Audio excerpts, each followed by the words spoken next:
বিসমিল্লাহির রহমানির রহিম। আসসালামু আলাইকুম। আজকে আমাদের মাঝে উপস্থিত হয়েছেন মোহাম্মদ তাজুল ইসলাম। উনি এসেছেন লক্ষ্মীপুর থেকে। উনি লুক্সেমবার্গের জন্য ফাইল জমা দিয়েছেন। তো আশা করছি উনি যে লুক্সেমবার্গের জন্য ফাইল দিয়েছেন, আশা করছি ওনার ফাইলটার প্রসেসিং খুব তাড়াতাড়ি শুরু হয়ে যাবে এবং আমরা চেষ্টা করব 100% দেওয়ার, যে যাতে ওনার ফাইলটা খুব তাড়াতাড়ি প্রসেস হয়। এবং আমাদের এই জানুয়ারি মাসে মোটামুটি আল্লাহর রহমতে অনেক ফাইল প্রসেস হচ্ছে। তো আজকে ওনার কাছে জানবো বাংলাদেশে এতগুলো প্রতিষ্ঠান থাকতে উনি আমাদের ভিসা প্রফেসর কেন বেছে নিয়েছেন এবং ভিসা প্রফেসরের মাধ্যমে কেন লুক্সেমবার্গ যেতে চান। ওনার কাছে একটু সংক্ষিপ্ত বক্তব্য নিচ্ছি। ভাইয়া, আপনার প্রথমে নাম এবং আপনি কোথা থেকে এসেছেন এবং আপনি কোন দেশের জন্য ফাইল প্রসেস করতে যাচ্ছেন একটু বলেন। আমি মোহাম্মদ তাজুল ইসলাম। আমি এসেছি লক্ষ্মীপুর থেকে।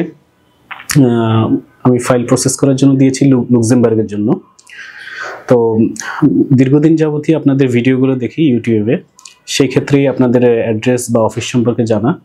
এর আগেও এসেছিলাম একবার। তো এখন যেহেতু আপনাদের একটা লুক্সেমবার্গে একজন একটা অফারও আছে, প্লাস সেখানের ফ্যাসিলিটিসগুলোও ভালো, একটা উন্নত কান্ট্রি, তো ওই হিসেবে আমি ফাইলটা জমা করলাম। যদি আল্লাহ চায় ইনশাল্লাহ হবে।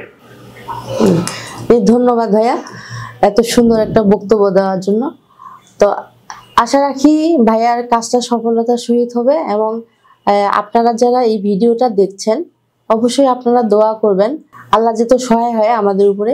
এবং আশা রাখছি আপনারা ভিডিওটা স্কিপ না করে পুরোটাই দেখবেন এবং জানতে পারবেন যেন আমাদেরকে এত বিশ্বাস করে, কারণ আমরা সততার সহিত কাজ করি, আমরা নিশ্চয়তার সহিত কাজ করি। আমরা চাই যে সাধারণ মানুষ যাতে না ঠকে, ভালো একটা প্রতিষ্ঠানের মাধ্যমে যাতে যেতে পারে।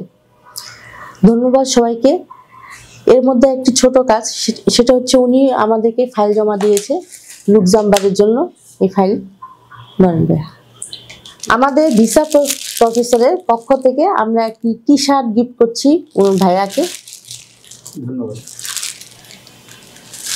তো প্রিয় দর্শক, আপনারা যারা ভিডিওটি দেখছেন অবশ্যই আমাদেরকে লাইক কমেন্টস করে সাবস্ক্রাইব করে সাথে থাকবেন এবং দোয়া করবেন আমরা যাতে সফলতার উচ্চ শিখরে পৌঁছাতে পারি। সকলে ভালো থাকবেন, সুস্থ থাকবেন। আবারও দেখা হবে নতুন কোনো কাউকে নিয়ে। সে পর্যন্ত আল্লাহ হাফিজ। আসসালামু আলাইকুম।